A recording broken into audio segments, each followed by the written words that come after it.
Welcome to genesis tutorial. आज के lecture में हम डिस्कस करेंगे सिंपल हार्मोनिक ऑसिलेटर को। आगे बढ़ने से पहले मैं आप लोगों को रिमाइंड कराना चाहता हूं, अगर आपने अभी तक हमारा यूट्यूब चैनल सब्सक्राइब नहीं किया है तो please subscribe it and press bell icon with all notification. और इससे हमारी वीडियोस को ज़्यादा से ज़्यादा शेयर कीजिए, लाइक कीजिए, कमेंट कीजिए, ताकि आपका क्या है ये थोड़ा सा इसमें नंबर ऑफ व्यूज ज़्यादा हैं, ये ज़्यादा पॉपुलर हो जाए। जो आपका यूट्यूब होता है वो एजुकेशनल चैनल को इजीली सब्सक्राइब नहीं करता है या इजीली प्रमोट नहीं करता है, तो हमें आप लोगों को ही इसको थोड़ा सा हमें मोटिवेट करना पड़ेगा, इसको थोड़ा शेयर करना पड़ेगा, इसको लाइक करना पड़ेगा अपने फेसबुक से, अपने व्हाट्सएप ग्रुप में। इसको इस लिंक को, जो आपका वीडियो का लिंक होगा, उसको ज़्यादा से ज़्यादा शेयर कीजिए ताकि ये आपका हमारा चैनल प्रमोट हो सके और हम इसको आगे भी कंटिन्यू कर सके। अभी हमारे लाइक्स बहुत कम आ रहे हैं, तो इसलिए प्लीज़ मैं आप लोगों से यही रिक्वेस्ट करता हूँ कि आप इसको ज़्यादा से ज़्यादा लाइक कीजिए, सब्सक्राइब कीजिए चैनल को, और इसको अपने फेसबुक वॉल से, अपने सोशल मीडिया से, डिफरेंट जो भी आप सोशल मीडिया यूज़ करते हैं उससे इसको ज़्यादा से ज़्यादा शेयर कीजिए। ओके, अब हम आते हैं सिंपल हार्मोनिक ऑसिलेटर में। सिंपल हार्मोनिक ऑसिलेटर क्या होता है? हमारा जैसे हम स्प्रिंग लेते हैं, स्प्रिंग भी अपनी एक मेन पोजीशन को जैसे ही हम उसको स्ट्रेच करके छोड़ते हैं तो अपनी मेन पोजीशन से ऐसे वाइब्रेट करने लगता है। तो यहाँ पर क्वांटम में वो तो स्प्रिंग और आपको मास सिस्टम वो तो हो गया हमारा मैक्रोस्कोपिक सिस्टम, लेकिन क्वांटम में तो हम माइक्रोस्कोपिक करते हैं। तो यहाँ पर मॉलिक्यूल के जो भी मॉलिक्यूल है उसमें दो एटम के बीच का जो बॉन्ड होता है वो हमारा सिंपल हार्मोनिक ऑसिलेटर की तरह बिहेव करता है, वो हमारा स्प्रिंग की तरह बिहेव करता है। तो जैसे ही अगर ये हल्का सा भी ये वाइब्रेट होता है तो ये अपनी मेन पोजीशन से दोनों साइड इस तरह से आगे दोनों साइड जाता है। तो अगर ये अपनी मेन पोजीशन से दोनों और इक्वल डिस्टेंस तक ये आपका मूव करे तो ऐसे सिस्टम को हम सिंपल हार्मोनिक ऑसिलेटर बोलते हैं। अगर किसी एक डायरेक्शन में ज़्यादा जाए, किसी दूसरे में कम जाए, तो ऐसे सिस्टम को तो हम एन हार्मोनिक ऑसिलेटर बोलते हैं, सिंपल हार्मोनिक ऑसिलेटर नहीं बोलते हैं। वो जब हम वाइब्रेशनल स्पेक्ट्रोस्कोपी पढ़ते हैं उसी का ही एक पार्ट है, हम उसको वहाँ डिस्कस करेंगे। ठीक है, तो हम आते हैं सिंपल हार्मोनिक ऑसिलेटर में। Simple harmonic oscillator is the one in which the restoring force क्या है? हमने इसको स्ट्रेच करके छोड़ा, एक फोर्स लगेगा, उसको वापस लाने की कोशिश करेगा वहीं जहां से हमने इसको स्ट्रेच किया। A restoring force is proportional to the displacement from its equilibrium position। ठीक है, in accordance with Hooke's law हमने पढ़ा था स्प्रिंग मास स्प्रिंग सिस्टम में पढ़ा था, वही आपका Hooke's law यहाँ पर भी इस बॉन्ड के ऊपर जो वाइब्रेशनल मोशन कर रहा है, मॉलिक्यूल के अंदर जो वाइब्रेशनल मोशन होती है उसको डिस्कस करने के लिए हम Hooke's law का ही यूज करते हैं। Fx इक्वल्स टू माइनस का kx, ये हमारा Hooke's law होता है। According to Hooke's law, force acting on the molecule is given by, क्या होगा आपका? F equals to minus k x, where x is the displacement. x क्या है हमारा? डिस्प्लेसमेंट। कहाँ से? इसकी मेन पोजीशन से, जो इसकी मेन पोजीशन से वहां से उसका x का कितना डिस्प्लेस हुआ है वो आपका ये है। जितना ज्यादा डिस्प्लेस करेंगे उतना ही फोर्स ज्यादा लगेगा, उसको वापस लाने की कोशिश में लग जाएगा। तो ठीक है, तो ये क्या है आपका Fx equals to minus k x, ये हमारा हुक्स लॉ से आता है। x इसका डिस्प्लेसमेंट है, कहाँ से? इसकी इक्विलिब्रियम पोजीशन से। k क्या है? k हमारा फोर्स कांस्टेंट कहलाता है। जितना बॉन्ड स्ट्रांग होता है उतना ही, यानी कि बॉन्ड की स्ट्रेंथ जितना ज्यादा होगा k का वैल्यू भी ज्यादा होगा। तो हमारे जो k होता है वो स्ट्रेंथ ऑफ द बॉन्ड को रिप्रेजेंट करता है। ठीक है, सिंगल बॉन्ड के लिए k का वैल्यू कम, डबल बॉन्ड के लिए और ज्यादा, ट्रिपल बॉन्ड के लिए और ज्यादा। तो इस तरह से जैसे जैसे बॉन्ड की क्या होता है आपका बॉन्ड ऑर्डर इंक्रीज होता है, वैसे वैसे k का वैल्यू भी इंक्रीज हो जाता है। Okay, The potential energy V of this molecule is given by, potential energy जो आता है हमारा SHO के लिए 1/2 kx स्क्वायर आता है। वैसे पोटेंशियल एनर्जी को हम माइनस fx dx से रिप्रेजेंट कर निकालते हैं। 0 से x तक हमारा पहले कुछ पोजीशन नहीं हुआ था चेंज, तो 0 कहाँ तक हुआ है चेंज? x तक, तो 0 to x fx dx। इसको इंटीग्रेट करते हैं, तो इसको इंटीग्रेट करने के बाद हमारा kx स्क्वायर बाई 2 आता है। तो ये जो हमने डायरेक्ट वैल्यू लिखा है ये उसी से ही लिखा है इंटीग्रेशन के बाद। ठीक है, the vibrational frequency of the oscillator, जो आपका वाइब्रेशनल फ्रीक्वेंसी होती है SHO के लिए, वो हमें ये मिलती है 1/2 pi under root k upon m। अगर हम क्या है आपका ओवरऑल मास m कंसीडर कर रहे हैं तो ये, और अगर हम बॉन्ड के को कंसीडर कर रहे हैं, जैसे मास स्प्रिंग सिस्टम था वहां पर तो ये 1/2 by under root k upon m use करेंगे। लेकिन अगर कोई बॉन्ड है जो हमारा SHO की तरह बिहेव कर रहा है तो वहां पर बॉन्ड तो किन्हीं दो एटम के बीच में बनता है ना, एक एटम का मास m1, दूसरे एटम का मास m2, इनके बीच का बॉन्ड है जो SHO की तरह वाइब्रेट कर रहा है। ठीक है ना, तो ये वाला अगर बॉन्ड यूज करें तब हमारा म्यू यूज करते हैं। तो m तो जहाँ m हमारा अभी आगे हम कुछ इसका श्रोडिंगर का डेरिवेशन करेंगे वहाँ हम m ही यूज़ कर लेंगे, क्योंकि फिर म्यू की वैल्यू तो ये होती है m1 m2 upon m1 plus m2, तो लास्ट में उसको सब्स्टिट्यूट कर देंगे m को म्यू से, ठीक है।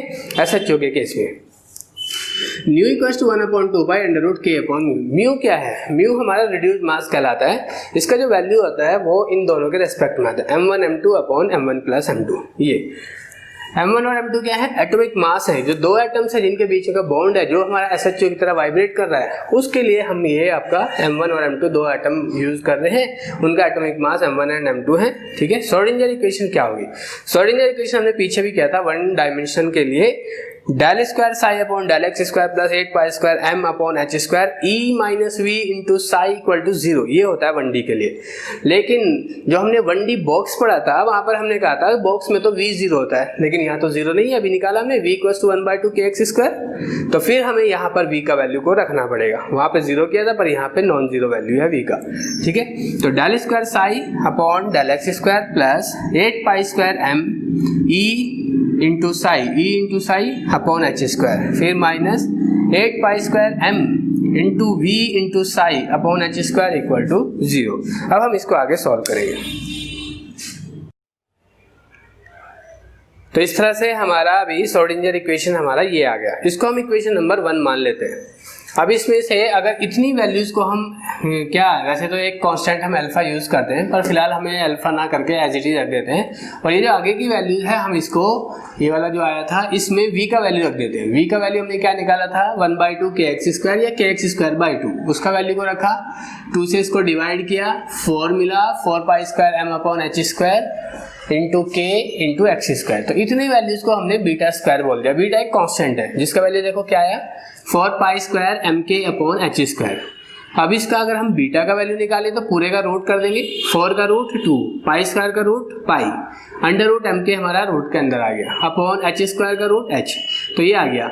इस पाई को भी आप चाहे तो इसके एच के डिवाइड में भेज सकते हैं। डिनोमिनेटर का डिनोमिनेटर ऊपर न्यूमरेटर जाता है, ऊपर न्यूमरेटर है तो डिनोमिनेटर के डिनोमिनेटर में आ जाएगा। तो यहाँ पर h अपॉन 2 पाई आएगा, पर h अपॉन 2 पाई का तो वैल्यू h कट होता है, तो मैंने डायरेक्ट इसको h कट लिख दिया। तो बीटा का वैल्यू h कट की फॉर्म में तो ये, और बीटा का वैल्यू h की फॉर्म में हमारा ये होता है, और beta square 4 pi square m k upon h square होता है, ठीक है। तो इसकी जगह हमने बीटा स्क्वायर कर दिया। अब हम इस इक्वेशन का हर्माइट की जो पॉलिनोमियल की इक्वेशंस होती हैं, ठीक है, डिग्री n के लिए, हम इसको यूज करके तब हम इस इक्वेशन को सॉल्व करते हैं। उससे हमें जो इक्वेशन को सॉल्व करके जो हमारा वेव फंक्शन आता है, normalised wave function 1D SHO के लिए, वो ये आता है साई एन झाई। झाई का वैल्यू क्या है? झाई हमारा होता है xi square equal to beta x square, तो झाई होता है under root beta into x, ठीक है। तो साई एन झाई का वैल्यू जो आता है हमारा सॉल्यूशन से, श्रोडिंगर इक्वेशन से, वो आता है beta upon pi raise to the power 1/4, 1 upon 2 raise to the power n into n factorial raise to the power 1/2 e raise to the power minus xi square by 2 into h n xi. हम इसको equation number 2 मान लेते हैं, ये हमारा equation number 2 हुआ। और जो इसमें एच एन झाई यूज हो रहा है वो वाला वैल्यू कितना होता है? -1 raise to the power n e raise to the power xi square into del n by del xi n, यानी कि ऑपरेटर है d बाई डी झाई, वो n टाइम्स ऑपरेट करेगा किसको? e raise to the power minus xi square को। इसको हम equation number 3 मान लेते हैं, ठीक है। अब ये जो n का वैल्यूज है, ये n का वैल्यू वाइब्रेशनल क्वांटम नंबर के रेस्पेक्ट में आता है। n का वैल्यू 0 ग्राउंड स्टेट के लिए, n का value 1 first excited state, n का value 2 second excited state and so on. अब हम ग्राउंड स्टेट का केस लेते हैं। ग्राउंड स्टेट के लिए n इक्वल टू 0, तो हम पहले इसका वैल्यू निकालें, क्योंकि वेव फंक्शन निकालने के लिए पहले एच एन झाई चाहिए, तो इसलिए हम पहले एच एन झाई का वैल्यू ग्राउंड स्टेट के लिए निकाल लेते हैं। तो n की जगह 0 आ जाएगा एच एन झाई में, h0 झाई बन गया, ठीक है। और आगे क्या है? -1 की पावर n का वैल्यू कितना है ग्राउंड स्टेट के लिए? 0, तो -1 की पावर 0। फिर आगे e की पावर झाई स्क्वायर, वो एज इट इज लिखा। फिर d बाई डी झाई क्या है, क्या कितने टाइम्स? n टाइम्स, तो d बाई डी झाई की पावर 0 कर दिया, n की जगह जहां था वहां हमने 0 लिख दिया। e raise to the power minus xi square को एज इट इज रखा, और किसी की भी पावर 0 इक्वल टू 1 होता है, तो यहाँ से 1 आ जाएगा। e की पावर झाई स्क्वायर प्लस का है, ये भी आपका पावर, इसकी पावर क्या है? 1 है, तो ये भी 1 हो जाएगा। e की पावर 0 है तो किसी की पावर 0 इक्वल टू 1, यहाँ से 1, यहाँ से 1, e की पावर प्लस जाई स्क्वायर, e की पावर माइनस के जाई स्क्वायर, तो e की पावर 0 बन जाएगा। प्लस जाई स्क्वायर माइनस जाई स्क्वायर से दोनों कैंसिल होकर e की पावर 0 देगा। e की पावर 0 क्या होता है आपका 1, तो h0 जाई का वैल्यू हमारा जो ग्राउंड स्टेट के लिए हमको वेव फंक्शन में इसको यूज करना है, इसका वैल्यू 1 आएगा। अब हम इसकी वैल्यू को इस इक्वेशन नंबर 2 में रख देते हैं, जो हमारा नॉर्मलाइज्ड वेव फंक्शन का इक्वेशन आया था श्रोडिंगर इक्वेशन के सॉल्यूशन से। हमने इसको वैल्यू को यहाँ सब्स्टिट्यूट किया, साई एन जाइन की जगह साई 0 जाई, हमें ग्राउंड स्टेट के लिए वेव फंक्शन निकालना है। साई 0 जाई बीटा अपॉन पाई की power 1/4, 1 upon 2 raise to the power n, और n का वैल्यू कितना बोला हमने 0, 2 की पावर 0 इंटू n का फैक्टोरियल, n की जगह 0, 0 का factorial, whole raise to the power 1/2 into e raise to the power minus xi square by 2, ये लिख दिया। h n xi n equal to 0 के लिए h n जाई का वैल्यू कितना आया था, ये h0 जाई इक्वल टू 1, ये 1, यहाँ से 1 अपॉन 2 की पावर 0, किसी की पावर 0 1, फिर से 0 का फैक्टोरियल, ये भी 1, तो 1 अपॉन 1 इंटू 1 से ओवरऑल 1 आ जाएगा, उसकी पावर 1/2 फिर से 1 देगा, तो यहाँ से बस हमारा ये टर्म बचेगा और ये टर्म बचेगा। 1 को तो हम लिखते नहीं। बीटा अपॉन पाई की पावर 1/4 e की power minus xi square by 2, तो यहाँ पर अभी ये जाई की फॉर्म में आ रहा है वेव फंक्शन, कि जाई वेरी करेगा, वेव फंक्शन का वैल्यू वेरी होगा। लेकिन अगर हम जाई स्क्वायर का वैल्यू को रख दें, जाई स्क्वायर इक्वल्स टू हमने अभी पीछे पढ़ा था बीटा एक्स स्क्वायर, यहाँ पे देखो लिखा हुआ है, तो अगर हम तो अभी बीटा तो कांस्टेंट है, अब एक्स वेरी करेगा तो जाई वेरी करेगा, जाई वेरी करेगा तो वेव फंक्शन वेरी करेगा।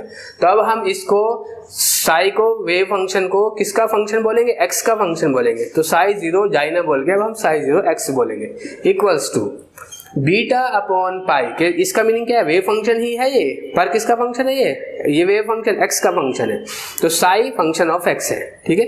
बीटा अपॉन पाई की पावर 1/4 e की power minus beta x square by 2, तो अभी ग्राउंड स्टेट का वेव फंक्शन हमारा ये आ गया, तो हम इसको ऐसे भी लिखते हैं, for ground state wave function psi बराबर बीटा अपॉन पाई की पावर 1/4 e की power minus beta x square by 2, तो ये आ जाता है हमारा ग्राउंड स्टेट। जब हम इस वेव फंक्शन का यूज करके अगर हम एनर्जी की वैल्यूज निकालते हैं 1D SHO के लिए, वो एनर्जी की वैल्यू जो आती है वो लिख रहा हूं मैं अभी डायरेक्ट,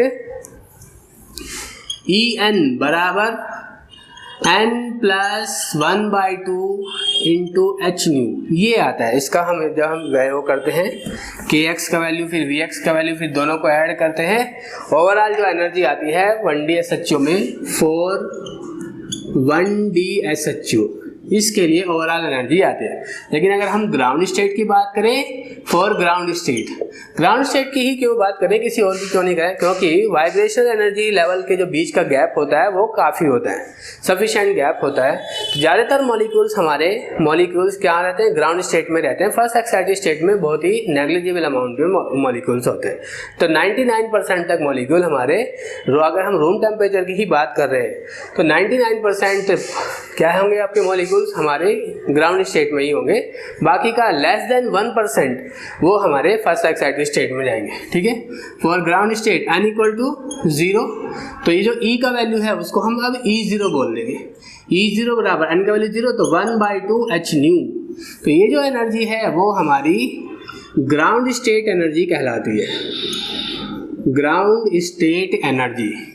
और दूसरा ग्राउंड फ्लोर को हम जैसे जीरो फ्लोर भी बोलते हैं, तो इसीलिए हम इसको 0 पॉइंट एनर्जी भी बोलते हैं, कि सारे एनर्जी लेवल इस पॉइंट से स्टार्ट होते हैं, 0 पॉइंट एनर्जी। तो लोवेस्ट एनर्जी स्टेट भी बोलते हैं, ग्राउंड स्टेट भी बोलते हैं, या 0 पॉइंट एनर्जी भी बोलते हैं, ठीक है ना। तो ये हुआ हमारा ग्राउंड स्टेट की एनर्जी। लेकिन अगर हम 2D में जाएं, 2D में तो फिर 2 डायमेंशन होगी, एक NX और एक NY। तो तब फॉर 2D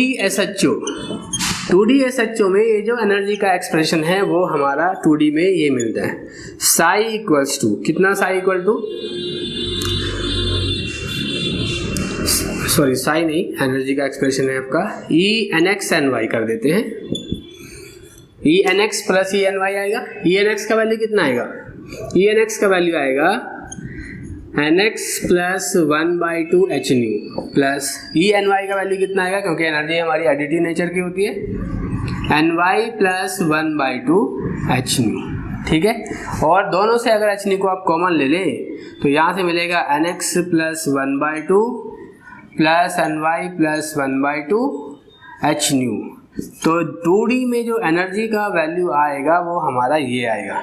दोनों से हम 1/2 अगर ऐड कर दें तो ये मिल सकता है NX plus NY plus 1 into H new, ये हमारा ENX NY का वैल्यू आया। ठीक है जी, ये आया हमारा एनर्जी का वैल्यू 2D में। अब आते हैं 3D में। तो 3D में हम इसी को इस तरह से ही कैसे निकालेंगे,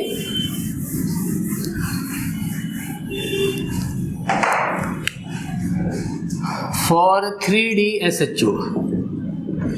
3D SHO में हमारी जो E का वैल्यू आएगा अब वो कहलाएगा NE NX NY NZ बराबर ENX का वैल्यू क्या आएगा NX प्लस 1/2 एच न्यू, फिर ENY ये क्या आएगा NY प्लस 1/2 एच न्यू, फिर प्लस NZ का वैल्यू कितना आएगा NZ प्लस 1/2 एच न्यू। तीनों से एच न्यू को कॉमन कर लेते हैं तो ENX NY NZ 3 डायमेंशन की जो SHO की एनर्जी आएगी वो आएगी हमारी NX plus NY plus NZ plus 3/2 into H new.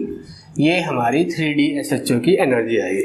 अब इसके बाद अब हम आते हैं, अगर हमारा SHO का ही वैल्यूज़ हमें इसमें सिंपल हार्मोनिक ऑसिलेटर के लिए हमें इसकी काइनेटिक एनर्जी और पोटेंशियल एनर्जी निकालना है, या उससे लिए हमें एवरेज वैल्यू भी निकालना है, तो फिर वही हमारा 1D SHO के लिए। तो अब हम एक क्वेश्चन लिखते हैं, determine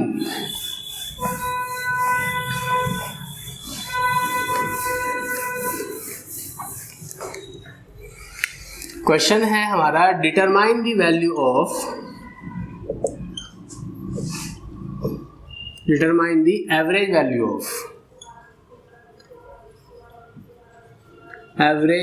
value of x px x square px square। पर उसमें हमें एक यहाँ पर डेफिनेट इंटीग्रल का फॉर्मूला हमें यहाँ यूज़ करना पड़ता है। वो क्या है, पहले इसमें एक स्टार करके लिख देते हैं। डेफिनेट इंटीग्रल का जो हम यहाँ फॉर्मूला यूज़ करेंगे, क्योंकि लिमिट यहाँ पर होती है -∞ टू +∞, तो हमें उसका डेफिनेट इंटीग्रल के फॉर्मूले की यहाँ पर ज़रूरत पड़ती है। तो हम पहले वो वाला बता देते हैं। उसमें क्या होता है हमारा, क्योंकि यहाँ पर लिमिट SHO के केस में जो लिमिट होती है वो -∞ टू +∞ होती है, और पावर फंक्शन सपोज करो आपका x की पावर n है, e की power minus alpha x square into dx, ऐसा कोई वेव फंक्शन है।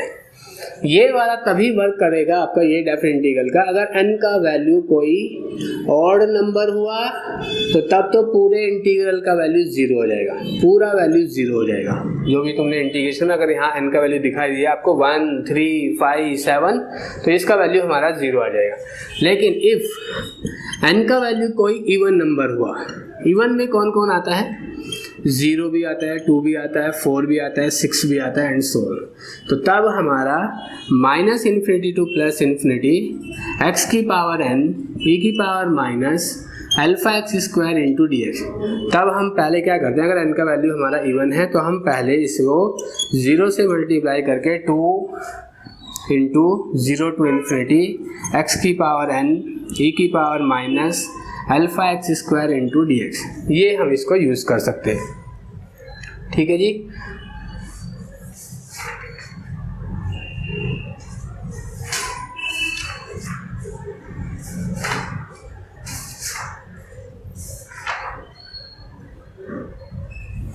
अब उसके बाद क्या करेंगे, अगर n का वैल्यू हमारा इवन है तो तब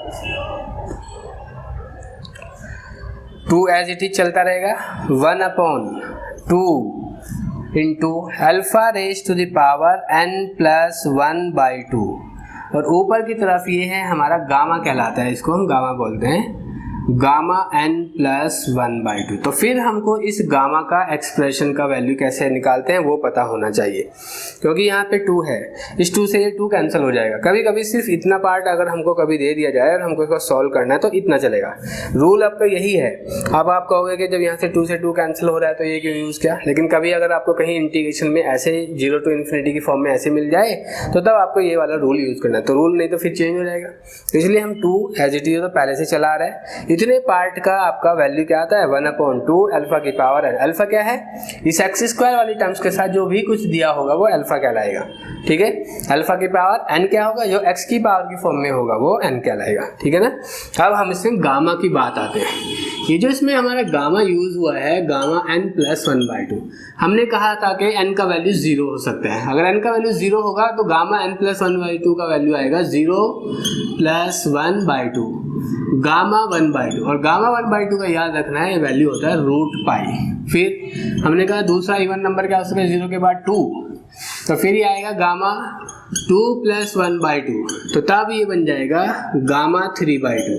और गामा 3/2 का वैल्यू होता है 1/2 √π, ठीक है। तो जो भी गामा के अंडर में वैल्यू होगा उसमें से एक एक घटाते चल जाएंगे। 3/2 में से एक घटाने के बाद क्या मिलेगा 1/2, और जैसे ही 1/2 आ जाएगा उसके बाद √π लगाकर उसको सॉल्व कर देते हैं। अगर हमने कहा n = 3 है तो हम कैसे सॉल्व करेंगे, n = 3 के लिए 3 प्लस 1/2, तो ये क्या हो जाएगा गामा n = 3 तो हम यूज ही नहीं कर सकते, n = 4 यूज करेंगे।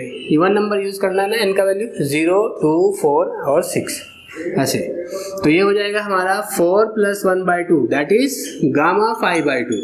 और गामा 5/2 में से 5/2 से एक घटाओ 3/2 इंटू, फिर 3/2 से एक घटाओ 1/2, और जैसे ही 1/2 आए √π लगा दो। तो ये इसको सॉल्व करने का तरीका है, कुछ मैथमेटिकल फॉर्मूले हैं, इसकी हेल्प से हम इसको सॉल्व करेंगे।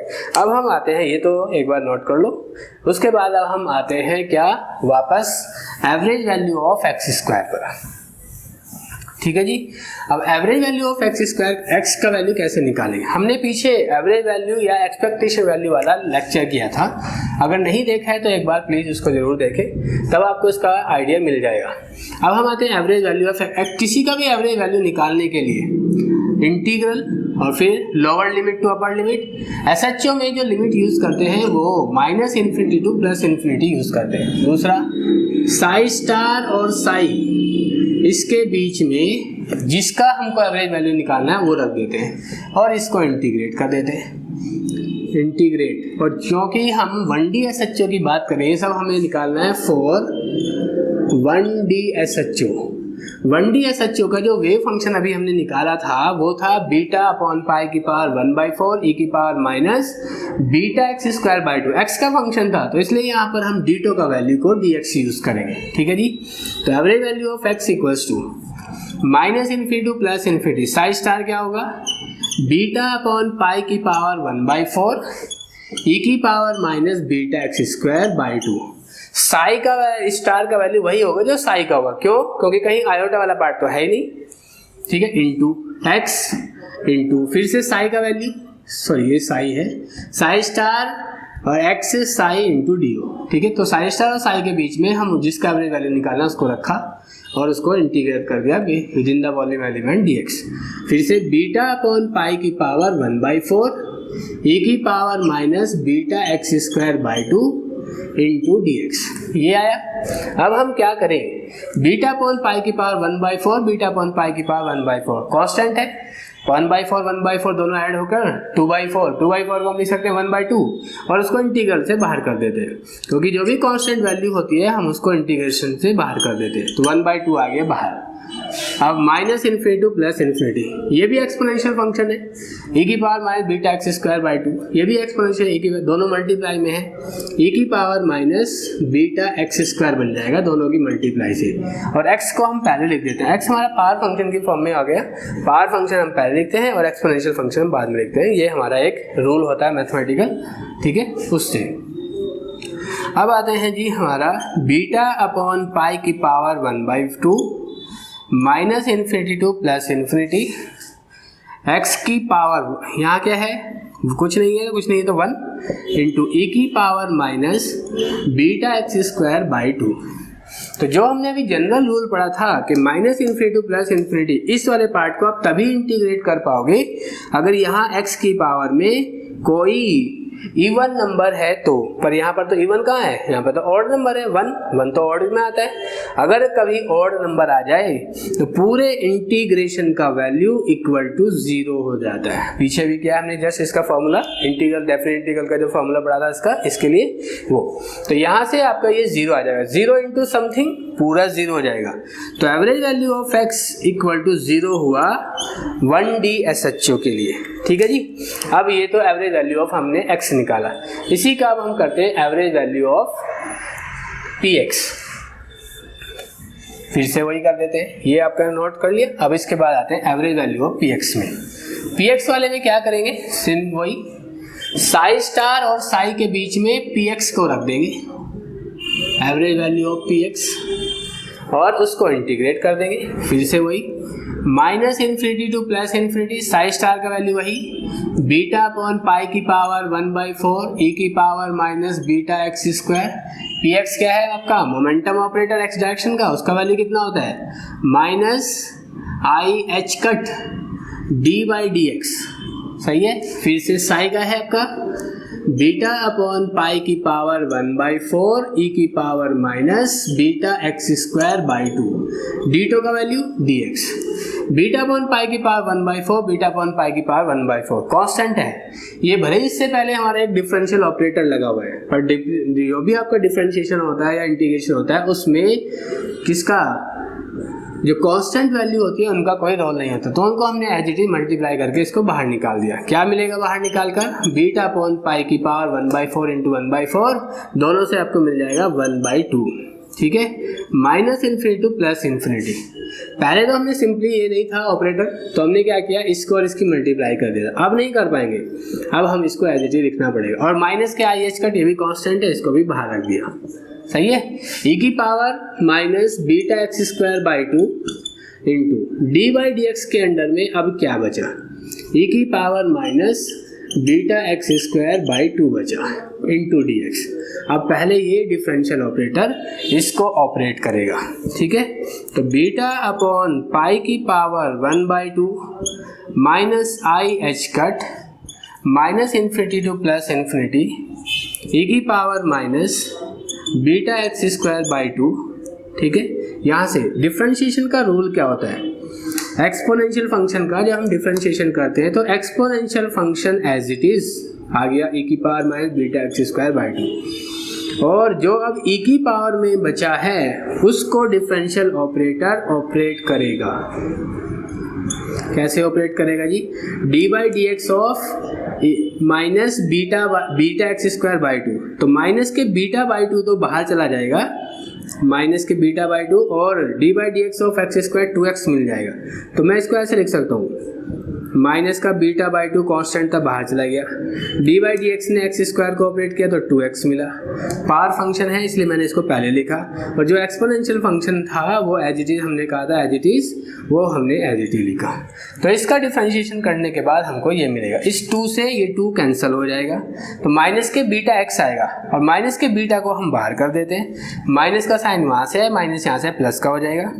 तो बीटा अपॉन पाई की power 1/2 minus minus plus beta into I H cut minus infinity to plus infinity, x की पावर 1 को हमने पहले लिखा क्योंकि पावर फंक्शन की फॉर्म में, इसलिए e की पावर माइनस के beta x square by 2, e की पावर माइनस के बीटा, इसका दोनों मल्टीप्लाई होकर e की power minus beta x square देंगे, और इंटू आपका वॉल्यूम एलिमेंट dx चल ही रहा है हमारा ऊपर से।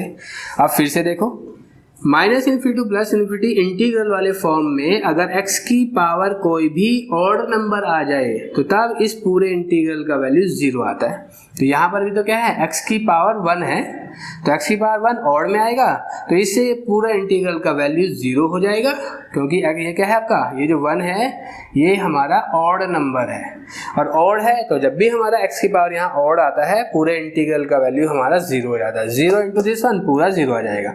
इस तरह से हमारा average value of p x का वैल्यू कितना आया, ये 0। अभी हमने पीछे निकाला था एवरेज वैल्यू ऑफ एक्स, वो भी क्या था हमारा 0। तो 1D SHO के लिए average value of p x और एवरेज वैल्यू ऑफ एक्स दोनों का वैल्यू इक्वल टू 0 आता है। ओके,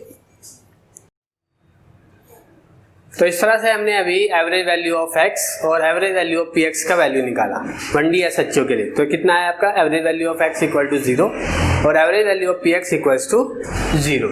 अब हम आते हैं average value of x square पर। एक्स स्क्वायर में क्या होगा आपका, लिमिट वही आपका -∞ टू +∞, इंटीग्रेट करना है हमको साई स्टार और साई के बीच में, जिसका हमको एवरेज वैल्यू निकालना है उसको रखकर इंटीग्रेट कर देते हैं। तो साई स्टार और साई दोनों का वैल्यू 1D SHO में कितना आता है आपका, बीटा अपॉन पाई की पावर 1/4 e की power minus beta x square by 2। ठीक है, तो हमने साई स्टार की जगह ये रखा, फिर एक्स स्क्वायर रखा, फिर से साई का वैल्यू भी यही रहेगा, बीटा अपॉन पाई की पावर 1/4 e की power minus beta x square by 2 into dx। Beta upon pi की पावर 1/4 बीटा अपॉन पाई की पावर 1/4 दोनों की मल्टीप्लाई करेंगे तो बीटा अपॉन पाई की पावर 1/2 बनेगा, उसको हमने इंटीग्रेशन से बाहर रखा। Okay, x square power function की फॉर्म में आ गया, ये हमने यहाँ स्टार्टिंग में रखा। e की power minus beta x square by 2, e की power minus beta x square दोनों की मल्टीप्लाई करके e की power minus beta x square into dx कर दिया। अब ये हमारा देखिए यहाँ पर x की पावर n e की power minus alpha x square जो हमने जनरल एक्सप्रेशन पढ़ा था डेफिनेट इंटीग्रल का, उसकी फॉर्म में आ गया और n का वैल्यू भी 2 आ गया। हमने कहा था n का वैल्यू हमारा अगर 2 आता है तब तो हम इसको इंटीग्रेट कर देते हैं, मतलब कोई भी इवन नंबर आता है, लेकिन अगर इवन नंबर ना हो तब हमें क्या करना पड़ता है, पूरे इंटीग्रेशन का वैल्यू हमारा वहां पर 0 आ जाता है। पर यहाँ पर तो n का वैल्यू 2 है तो यहाँ पर इंटीग्रेशन पॉसिबल है, तो n का वैल्यू हुआ 2, इवन नंबर है तो हम इसमें 2 से मल्टीप्लाई करके पहले 0 से इन्फिनिटी वाली लिमिट में कन्वर्ट करते हैं। फिर इसका फॉर्मूला होता है हमारा 1/2, जो e की पावर में माइनस में एक्स स्क्वायर के साथ जो होता है वो हमारा अल्फा था हमारा जनरल एक्सप्रेशन में, और उसकी पावर हमारा n+1/2 था, तो यहाँ अल्फा की जगह क्या है बीटा, और उसकी पावर n+1/2, n कितना है 2, 2 + 1 3/2, 3/2, और फिर यहाँ पर था गामा 3/2। ठीक है, गामा n+1/2 था, तो ये क्या है आपका n+1/2 3/2, तो गामा 3/2। वहीं पर हमने लिखा था कि गामा 3/2 का वैल्यू होता है 1/2 रूट पाई। तो यहाँ से देखिए 2, इस 2 से ये 2 कैंसिल हो गया, क्या बचा बीटा अपॉन पाई की पावर 1/2 एज इट इज लिखा, यहाँ से नीचे से बीटा की पावर 3/2 वो भी लिखा, और गामा 3/2 का वैल्यू 1/2 रूट पाई किया। पाई की पावर 1/2 है डिनोमिनेटर में, यहाँ पाई की पावर रूट पाई का मतलब कितना, पाई की पावर 1/2, ये न्यूमरेटर में, ये कैंसिल हो गया। ये बीटा की पावर 1/2 है, बीटा की पावर 3/2 है, इससे जब हम इसको डिवाइड करेंगे यहाँ पर बीटा की पावर 1 बचेगा, तो नीचे से 2 बच रहा है और बीटा बच रहा है, ऊपर से कुछ नहीं बचा। तो average value of x square for 1D SHO हमारा 1/2 बीटा आया। अब बीटा का वैल्यू हम पीछे पढ़ चुके हैं, बीटा इक्वल्स टू होता है √mk/h, या इसको आप ऐसे भी लिख सकते हो आप, h कट का वैल्यू कितना होता है h/2 पाई, तो beta equals to 2 pi √mk/h, हम इसको इस फॉर्म में भी लिख सकते हैं। ये भी हमने पीछे जब हमने श्रोडिंगर इक्वेशन SHO का किया था वहां पर हमने इसको डिस्कस किया है। ठीक है, अब आते हैं हम average value of px square पर। ठीक है, फिर से वही साई स्टार और साई के बीच में px स्क्वायर वाला ऑपरेटर रख दो और इंटू उसको इंटीग्रेट कर दो, तो इससे हमारा average value of px square मिलेगा। पहले हम px का वैल्यू निकालते हैं। px का वैल्यू हमने पढ़ा था -kih का d/dx, ये हमने ऑपरेटर इन क्वांटम मैकेनिक्स वाले लेक्चर में बताया था। उसका हमको स्क्वायर करना है, तो इसका पूरे का स्क्वायर, फिर इसका स्क्वायर क्या हो जाएगा d²/dx², और यहाँ पे माइनस का स्क्वायर होता है प्लस, i का square i², h cut square d²/dx², और i² इक्वल टू होता है -1, तो यहाँ पे -1 आ गया into h cut square d²/dx है, तो px स्क्वायर का वैल्यू ये होता है। तो हमको ये वाला वैल्यू यहाँ पे सब्स्टिट्यूट करना है। साई स्टार का वैल्यू रखा बीटा अपॉन पाई की पावर 1/4 e की power minus beta x square by 2, px square का वैल्यू भी क्या निकाला हमने -h कट स्क्वायर d²/dx², फिर साई का वैल्यू बीटा अपॉन पाई की पावर 1/4 e की power minus beta x square by 2 into dx, ये हुआ। ठीक है, इन दोनों की मल्टीप्लाई किया और इसको बाहर निकाला, -h कट स्क्वायर ये भी कांस्टेंट है, ये भी बाहर आ गया, तो बीटा अपॉन पाई की पावर 1/2 आ गया इन दोनों की मल्टीप्लाई से, और into -h cut square, limit वही -∞ टू +∞, ई की पावर माइनस के बीटा एक्स स्क्वायर, ये वाला टर्म्स यहाँ आ गया, D square upon D x square था, इसको हम लिख सकते हैं D by d x into D by d x, और एक डी बाई डी एक्स को इस फंक्शन के पार्ट में पहुंचा दिया ताकि ये इसको ऑपरेट कर पाए, ठीक है। तो डी बाई डी एक्स ई की power minus beta x square by 2 into d x. अब हम इसको आगे प्रोसीड करते हैं।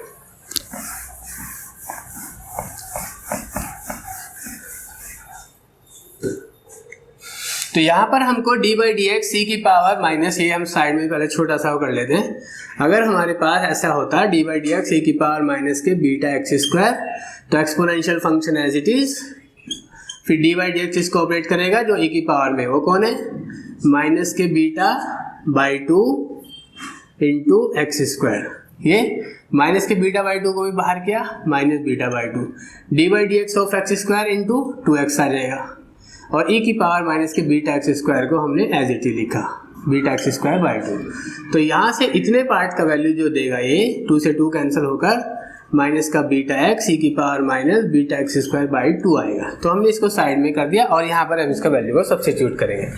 तो average value of x square, sorry p x square चल रहा था हमारा, average value of p x square कितना आएगा, बीटा अपॉन पाई की power 1/2 minus h cut square, फिर ई की power minus infinity plus infinity, e की power minus beta x square by 2, फिर डी बाई डी एक्स, और फिर इसका वैल्यू क्या निकाला हमने, माइनस बीटा एक्स ई की power minus beta x square by 2 into d x. यहाँ से माइनस बीटा आपका बाहर हो जाएगा, ठीक है। तो ये क्या बन जाएगा, average value of p x square equal to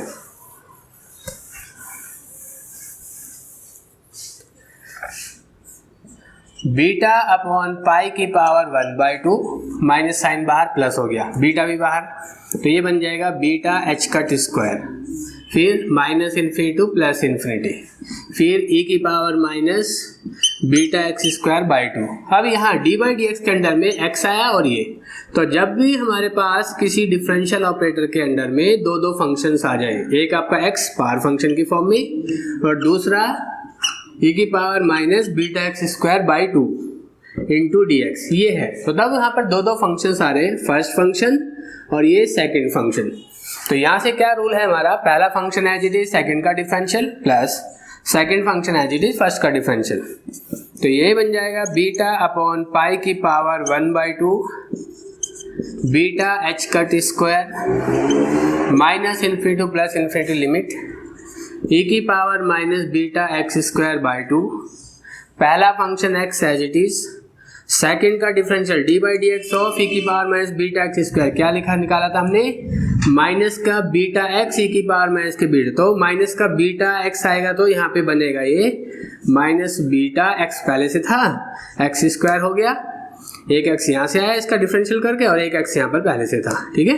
तो ये बन गया हमारा बीटा एक्स स्क्वायर ई की power minus beta x square by 2, फिर प्लस सेकेंड फंक्शन ई की power minus beta x square by 2 into D by d x of first function, D by d x of x कितना होता है 1 को हम लिखते नहीं, इंटू डी एक्स, ये आया।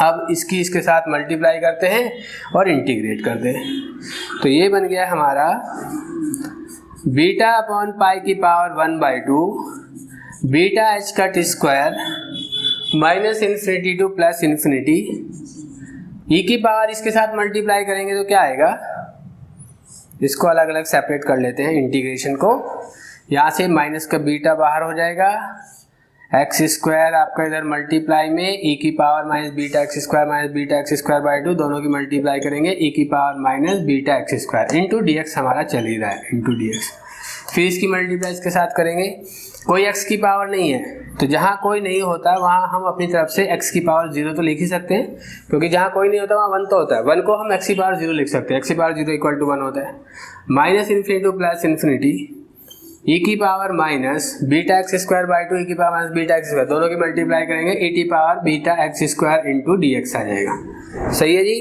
अब इसके बाद हम इधर आते हैं,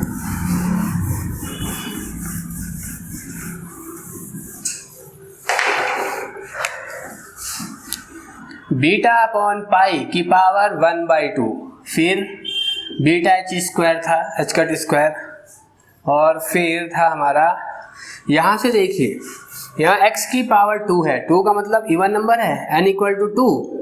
तो जब पावर 2 होता है यानी कि कोई इवन नंबर हो तो हम उसको इंटीग्रेट कर देते हैं। कैसे?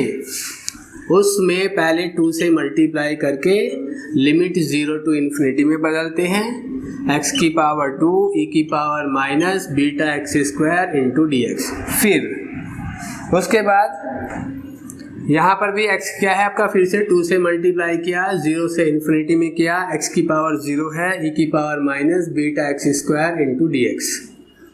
सही है जी। तो यहाँ से हुआ बीटा अपॉन पाई की power 1/2 beta h cut square. यहाँ से फिर हम इसको कैसे करते हैं, डेफिनेट इंटीग्रल का फॉर्मूला लगाकर इतने का आ जाएगा, n का वैल्यू 2 1/2 अल्फा। हमने जनरल एक्सप्रेशन में यहाँ अल्फा पढ़ा था, एक्स स्क्वायर और माइनस के साथ यहाँ अल्फा आता है, यहाँ पे बीटा है। तो बीटा की पावर वहाँ पर n प्लस 1/2 था, यहाँ 2 है, 2 प्लस 1/2 3। फिर यहाँ पर गामा 3/2 आया था, गामा 3/2 प्लस 2 फिर इंटू 1/2 अल्फा की जगह यहाँ क्या है बीटा, n की जगह कितना है n इक्वल टू 0, 0 प्लस 1/2 से 1/2 आएगा, ऊपर गामा 1/2 आएगा। 2 से 2 कैंसिल, इधर भी 2 से 2 कैंसिल। तो बीटा अपॉन पाई की power 1/2 beta h cut square, यहाँ से बचा माइनस का, एक बीटा की पावर 1 है, यहाँ बीटा की पावर 3/2 है, एक तो माइनस का साइन बचेगा, 1 अपॉन बीटा की पावर 1/2 बचेगा, ऊपर गामा 3/2, ये पीछे पढ़ा था अभी हमने, इसका वैल्यू होता है 1/2 रूट पाई, और रूट ये हुआ जी 1/2 रूट पाई। ठीक है जी। यहाँ से क्या मिला हमारा, प्लस 1 अपॉन बीटा की पावर 1/2, वहाँ पर भी क्या है गामा 1/2, गामा 1/2 का वैल्यू भी वहाँ पर भी हमने पढ़ा है, ये भी कितना होता है रूट पाई। अब दोनों में ही यहाँ पर भी यहाँ भी ये देखिए, इसमें भी रूट पाई अपॉन बीटा की पावर 1/2, इसका मतलब क्या, ये भी रूट बीटा हुआ, ये भी रूट बीटा हुआ। तो यहाँ से इन दोनों से कॉमन लेके हम इसको बाहर निकाल सकते हैं। देखिए जी कितना आएगा, बीटा अपॉन पाई की power 1/2 beta h cut square, यहाँ से दोनों से निकालेंगे, रूट पाई और बीटा को मैंने ऐसे करके बाहर निकाल दिया, पाई की पावर 1/2, यहाँ भी पाई की पावर 1/2, बीटा की पावर 1/2, यहाँ भी बीटा की पावर 1/2, और ये दोनों में आ रहा है तो कॉमन लिया, यहाँ से ये तो कॉमन होकर बाहर निकल गया, माइनस का 1/2 बचा, इधर से प्लस का 1 बचा, माइनस का 1/2 प्लस का 1, दैट इज क्या बचेगा हमारे पास, प्लस का 1/2 बचेगा। बीटा की पावर 1/2 न्यूमरेटर में या डिनोमिनेटर में कैंसिल, पाई की पावर 1/2 यहाँ डिनोमिनेटर में, यहाँ पर न्यूमरेटर में ये कैंसिल। तो हमारे पास बचा इधर से 1/2 आया, इधर से बीटा एच कट स्क्वायर आया। तो average value of x square चल रहा था हमारा, सॉरी पी एक्स स्क्वायर चल रहा था, average value of p x square. तो ये आया हमारा 1/2 into beta h cut square. ठीक है, तो ये हमारे कुछ हमारे 1D SHO के लिए एवरेज वैल्यू हो गया। क्या क्या हुआ देखो, एवरेज वैल्यू ऑफ एक्स निकाला 0, average value of p x निकाला 0, average value of x square निकाला 1/2 बीटा, और average value of p x square हमने अभी निकाला beta h cut square by 2। ये हमारे 1D SHO के लिए एवरेज वैल्यू है x, p x, x square and p x square. Okay, thank you. तो अब हम आते हैं average value of kinetic energy पर। काइनेटिक एनर्जी 1D SHO में क्या होती है, आपकी ऑपरेटर आपका kx रखो इस कॉनिकल ब्रैकेट में और उसको इंटीग्रेट कर दो। तो जिसका भी हमको एवरेज वैल्यू निकालना है तो हम उसको क्या करते हैं, साई स्टार और साई के बीच में रखकर उसके ऑपरेटर को और इंटीग्रेट कर देते हैं। साई स्टार का वैल्यू ये हमने एज इट इज पढ़ा हुआ है, बीटा अपॉन पाई की पावर 1/4 e की power minus beta x square by 2। फिर साई का वैल्यू और भी यही रहेगा, और उसके बीच में के एक्स का वैल्यू, के एक्स होता है हमारा, हमने पीछे टाइप्स ऑफ ऑपरेटर में पढ़ा था क्वांटम के लेक्चर में, minus h cut square upon 2m D square upon D x square. ठीक है, तो इसको हमने यहाँ साई स्टार और साई के बीच में रखकर उसको इंटीग्रेट कर दिया। बीटा अपॉन पाई की पावर 1/4, बीटा अपॉन पाई की पावर 1/4, दोनों को हमने मल्टीप्लाई करके बाहर कर दिया। h cut minus h cut square upon 2m को भी कांस्टेंट है, ये भी बाहर कर दिया। अब हमारे पास क्या बचा, ये वाला पार्ट बचा, ये बचा और ये बचा, ठीक है। तो इसको हमने एज इट इज रखा। फिर D square upon D x square को भी हम D by d x into D by d x लिख सकते हैं, ये किया ताकि हम इसको आगे वाले को ऑपरेट कर पाए। डी बाई डी एक्स ई की पावर माइनस के बीटा एक्स स्क्वायर बाई 2, अभी हमने पीछे ही पढ़ा था इसकी वैल्यू कितना आया था हमारा, जब हम इसको डिफरेंशिएट किया था, माइनस बीटा एक्स ई की power minus beta x square by 2 into d x, ठीक है ना। अब यहाँ से इसको ऑपरेट कर दिया, ये वैल्यू मिल गया। इसमें से जो माइनस बीटा है, ये माइनस बीटा हमारा कांस्टेंट है, कांस्टेंट को हम बाहर कर देते हैं और इसके साथ भेज देते हैं। तो माइनस का साइन इसके पास है, माइनस इसके पास है, प्लस हो जाएगा और beta H square upon 2m ये यहाँ बन जाएगा। ये हमने एज इट इज रखा, इसको भी हमने एज इट इज रखा। अब डी बाई डी एक्स के अंडर में एक x बचा और e की पावर माइनस के बीटा एक्स स्क्वायर, एक पावर फंक्शन और एक एक्सपोनेंशियल फंक्शन है। तो जब भी हमारे पास है, ये तो बाहर चला गया, डी बाई डी एक्स के अंदर में ये दो है, जब भी दो फंक्शन मल्टीप्लाई में होते हैं तो उसका ऑपरेट करने का तरीका क्या है, पहला function as it is, x बाहर आएगा, एक्स एज इट इज आ जाएगा और d by d x of second function e की पावर माइनस के बीटा एक्स स्क्वायर। तो x तो पहले आ गया था इंटू सेकंड का जब डिफरेंशियल किया वहां से मिला माइनस का बीटा एक्स e की power minus beta x square by 2, इन दोनों की मल्टीप्लाई करोगे तो minus beta x into x से x square minus beta x square और e की पावर माइनस के बीटा एक्स स्क्वायर मिला, ठीक है।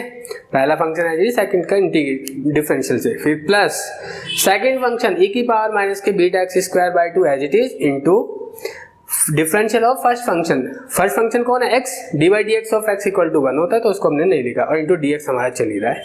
अब हम इसको सेपरेट कर लेते हैं, इंटीग्रेशन को, इसकी मल्टीप्लाई इसके साथ और इंटू डी एक्स और इसको सेपरेट करके अलग लिख दिया। तो काइनेटिक एनर्जी ऑफ के एक्स स्क्वायर, पहली दो टर्म तो हमारी एज इट इज आ गई, ये वाली टर्म तो, और फिर इसके हमने सेपरेट किया, ये ब्रैकेट में कर दिया, this one into this one into this one, integrate की फॉर्म में इसको लिख दिया। माइनस बीटा को इंटीग्रेशन से बाहर रख दिया, माइनस बीटा बाहर और this one into this one, e की power minus beta x square बन जाएगा, एक्स स्क्वायर पावर फंक्शन की फॉर्म में उसको पहले लिख दिया। तो ये मिल गया हमारा इसकी और इसकी मल्टीप्लाई से, फिर प्लस, फिर अब हम इसकी और इसकी मल्टीप्लाई करेंगे तो क्या मिलेगा, e की पावर माइनस के beta x square into d x, और उसके साथ x की कोई पावर नहीं थी तो हमने x की पावर 0 कर दिया ताकि हम इस पर अपना डेफिनेट इंटीग्रल का फॉर्मूला लगा सकें। उसमें x की पावर n की फॉर्म में होना चाहिए, तो इसलिए जहाँ कोई नहीं होता वहाँ x की पावर 0 तो आ ही सकता है, तो यहाँ पे रख दिया। x की पावर यहाँ 2 है, यहाँ x की पावर 0 है, तो मतलब कोई इवन नंबर में आएगा ना, 0, 2, 4, 6, इसको हम डेफिनेट इंटीग्रल के फॉर्मूले से minus infinity to plus infinity अगर दिया है लिमिट, तो हम इसको तभी डेफिनेट इंटीग्रल के फॉर्मूले से यूज करते हैं। अगर ये कोई ऑड नंबर आया था तो पूरे का इंटीग्रेशन का वैल्यू 0 आ जाता, तो अभी तो 0 तो नहीं आएगा, तो इसलिए हम इसको क्या कर सकते हैं, इंटीग्रेट कर सकते हैं। तो ऐसे केसेस में ये वाला पूरा term as it is minus beta, तो हमें ऐसे केस में क्या करते हैं, 2 से मल्टीप्लाई करके इसको पहले 0 से इन्फिनिटी में बदलते हैं, फिर x की पावर 2 e की पावर माइनस के beta x square into d x, यहाँ पर n की पावर 2 है, यहाँ पर भी 2 से मल्टीप्लाई करके 0 टू इन्फिनिटी x की पावर 0 e की power minus beta x square into d x, यहाँ n इक्वल टू 0 है, ठीक है। तो अब यहाँ पर हम अपना डेफिनेट इंटीग्रल का फॉर्मूला लगा देते हैं। इसका क्या होगा, 1/2, यहाँ पर एक्स स्क्वायर और माइनस के साथ यहाँ पे जो भी टर्म्स होता है उसकी पावर n प्लस 1/2 आता है। तो यहाँ पे कौन है, बीटा, तो बीटा की पावर n प्लस 1/2, n कितना है 2, 2 प्लस 1/2 कितना आएगा 3/2, और ये गामा 3/2, ठीक है। यहाँ से ऐसे ही 2 एज इट इज 1/2, यहाँ पर बीटा, बीटा की पावर n प्लस 1/2, n कितना है 0, 0 प्लस 1/2 कितना आएगा 1/2, और फिर गामा 1/2, इस 2 से ये 2 कैंसिल, इस 2 से ये 2 कैंसिल, ठीक है। सेम ऐसे ही चल रहा है जैसे हमने अभी px स्क्वायर में किया था। बीटा अपॉन पाई की power 1/2 beta square by 2m, ये एज इट इज चल रहा है हमारा। यहाँ से क्या बचा, माइनस का बीटा, और क्या बचा, यहाँ बीटा की पावर 3/2 है ये, लेकिन यहाँ बीटा की पावर 1 है, तो क्या बचेगा इससे, इसको अगर हम डिवाइड करेंगे तो यहाँ बीटा की पावर नीचे की साइड बच जाएगा 1/2, और गामा 3/2 हमने पीछे ही पढ़ा है 1/2 रूट पाई होता है, तो 1/2 रूट पाई ऐसे लिख दो या पाई की पावर 1/2 लिखने की बात है। ऐसे यहाँ पर भी गामा 1/2 ये भी रूट पाई होता है और बीटा की पावर 1/2, ठीक है। तो ये है पाई की पावर 1/2, नीचे बीटा की पावर 1/2, तो हम इसको ऐसे लिख सकते हैं, पाई अपॉन बीटा की पावर 1/2 दोनों में आ रहा है, तो दोनों में आ रहा है तो हम इसको कॉमन लेके बाहर कर दिया है।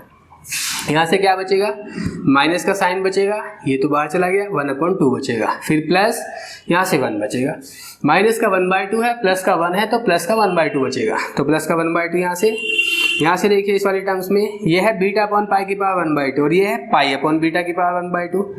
इसका न्यूमरेटर इसका डिनोमिनेटर कैंसिल, पावर भी सेम, इसका डिनोमिनेटर इसका न्यूमरेटर ये भी कैंसिल, ठीक है। तो वही क्या बचा हमारे पास, beta h cut square upon 2m, तो यहाँ से आया और इधर से प्लस का 1/2 इंटू 1/2 आ गया, ठीक है। उसकी मल्टीप्लाई कर दिया, beta h cut square upon 4m आ गया, ठीक है। अब हम इस बीटा का वैल्यू रख देते हैं जो हमने पीछे भी पढ़ा है। बीटा इक्वल टू क्या था हमारा, √mk अपॉन एच कट। तो बीटा था हमारा √mk अपॉन एच कट। इसकी वैल्यू को यहाँ रखेंगे तो क्या मिलेगा, kinetic energy equals to beta h cut square upon 4m, फिर बीटा की जगह भी रख दो क्या है, H cut square upon 4m कर दिया, ये था हमारा पहले। अब हम इसमें बीटा का वैल्यू रख देते हैं, h cut square upon 4m as it is, और बीटा का वैल्यू रख दिया √mk अपॉन एच कट नीचे आ गया। इसे एक एच कट से ऊपर का एच कट स्क्वायर है तो एक पावर यहाँ से कम हो जाएगा ऊपर का लगी, तो क्या बचेगा हमारा काइनेटिक एनर्जी का वैल्यू आएगा ऊपर से एच कट, नीचे से देखो ऊपर की पावर है m की पावर 1/2, रूट के अंदर है ना 1/2, नीचे है m की पावर 1, तो नीचे की साइड इससे ये आपका क्या निकल के आएगा, m की पावर 1/2 आएगा। तो एच कट स्क्वायर अपॉन 4 और ऊपर से क्या बच रहा है √k, नीचे से क्या बचा है √m, हम इसको ऐसे लिख सकते हैं √k अपॉन m, सही है। एच कट भी हमने क्या पढ़ा है, एच कट होता है h अपॉन 2 पाई, तो h 4 चली रहा है इंटू 2 पाई और लगा दिया हमने, और √k अपॉन m, इसको हम ऐसे भी लिख सकते हैं ना इंटू 1 और कर दो, ये 1, और ये वाला टर्म तो हमने पीछे पढ़ा है जी, h न्यू होता है वाइब्रेशनल फ्रीक्वेंसी न्यू। तो काइनेटिक एनर्जी जो आई है हमारी 1D SHO में वो आएगी h न्यू/4। तो ये तो हुआ हमारा काइनेटिक एनर्जी 1D SHO का। अब हम आते हैं इसके पोटेंशियल एनर्जी पर। पोटेंशियल एनर्जी बिल्कुल सेम ऐसे ही होगा जैसे ये वाला भी हमने किया काइनेटिक एनर्जी वाला, उसमें भी हमको क्या करना है, पोटेंशियल एनर्जी कितना था ऑपरेटर, इसका हमने वैल्यू कितना पढ़ा था हमने, इसका 1/2 kx स्क्वायर 1D SHO में। तो पोटेंशियल एनर्जी के लिए v यूज़ कर लेते हैं, -∞ टू +∞ कर लेते हैं, साई स्टार और साई के बीच में v को रखकर और इसको इंटीग्रेट कर देते हैं, -∞ to +∞ psi star beta upon pi की पावर 1/4 e की power minus beta x square into v का वैल्यू कितना था 1/2 kx स्क्वायर, फिर साई का वैल्यू बीटा अपॉन पाई की पावर 1/4 e की power minus beta x square by 2 into dx, सही है। बीटा अपॉन पाई की पावर 1/4 क्या मिल जाएगा, बीटा अपॉन पाई की पावर 1/2 एक ही वाला कांस्टेंट है और k भी है तो k/2 की फॉर्म में ये भी बाहर, और एक्स स्क्वायर ये पावर फंक्शन है ना, इसको पहले लिख देते हैं, e की पावर दिस वन e की पावर दिस वन, दोनों को मल्टीप्लाई कर दोगे e की power minus beta x square आ जाएगा। अब x की पावर 2 इवन नंबर में आएगा, इवन नंबर है तो n इक्वल टू 2 है तो इवन है तो हम इसको इंटीग्रेट कर सकते हैं, कर दो तो ये बनेगा हमारा बीटा अपॉन पाई की पावर 1/2 k/2, 2 से मल्टीप्लाई किया, 0 से इन्फिनिटी किया, x की पावर 2 किया, e की power minus beta x square into dx किया, और फिर आगे बीटा अपॉन पाई की पावर 1/2 k/2, 2 इंटू 1/2, n का वैल्यू कितना है यहाँ पर 2, और यहाँ पे क्या है x माइनस और एक्स स्क्वायर के साथ आपका बीटा है, उसकी पावर n + 1/2 वो कितना होगा 3/2, ऊपर आएगा गामा 3/2, और गामा 3/2 हमने अभी पीछे पढ़ा था, गामा 3/2 होता है हमारा 1/2√π, तो 2 से 2 को कैंसिल कर दिया, एवरेज वैल्यू ऑफ v क्या चल रहा है हमारा बीटा अपॉन पाई की पावर 1/2 k/2 इंटू 1 बीटा की पावर 3/2, ऊपर है गामा 3/2 मीन्स 1/2 नीचे और रूट पाई या पाई की पावर 1/2 ऊपर। सही है, रूट पाई आना चाहिए था, हमने इसको पाई की पावर 1/2 कर दिया। सही है जी। अब यहाँ से क्या करें, बीटा की पावर 3/2 है, ये बीटा की पावर 1/2 है, तो इससे कैंसिल होगा, नीचे बीटा की पावर 1 बचेगा। ये पाई की पावर 1/2, ये पाई की पावर 1/2, ये कैंसिल हो जाएगा। तो एवरेज वैल्यू ऑफ वी भी हम Vx कर देते हैं क्योंकि 1D बॉक्स का केस चल रहा है। तो ये बचा हमारा k/2 और नीचे क्या बचा, बीटा, 2 बीटा और एक 2 ये है, तो यहाँ 4 बीटा कर देते हैं, 4 बीटा। ऊपर की तरफ से और क्या बचा, k बचा, 2 × 2 4 बचा, बीटा बचा। ठीक है ना। अब हम यहाँ पर बीटा का वैल्यू को सब्स्टिट्यूट कर देते हैं। क्या पढ़ा था हमने, बीटा हमने पढ़ा था √mk upon h cut. h cut कहाँ चला जाएगा, ऊपर h कट। इस k की पावर 1, ये k की पावर 1/2, इससे हम इसको काउंट कट करेंगे तो ऊपर की साइड k की पावर 1/2 आएगा। h कट की जगह हम h अपॉन 2 पाई लिख देते हैं, 4 वहाँ पहले से चल रहा है, ऊपर बचा k की पावर 1/2, नीचे m की पावर 1/2। तो हम इसको ऐसे भी लिख सकते हैं √k अपॉन m, और इसको हम यहाँ पे एक की और मल्टीप्लाई कर देते हैं, एक तो हम कहीं भी लगा सकते हैं। तो 1/2 पाई k अपॉन m, ये हमारा वाइब्रेशनल फ्रीक्वेंसी न्यू बन गया। तो average value of Vx 1D SHO के लिए h/4 और kx का वैल्यू कितना आया था हमारा, अभी kx का वैल्यू अभी हमने निकाला था, एवरेज वैल्यू ऑफ kx भी हमारा क्या था, h/4। तो 1D SHO का ये ग्राउंड स्टेट वाला केस चल रहा था हमारा, क्योंकि वेव फंक्शन कौन सा यूज किया हमने, ग्राउंड स्टेट के लिए।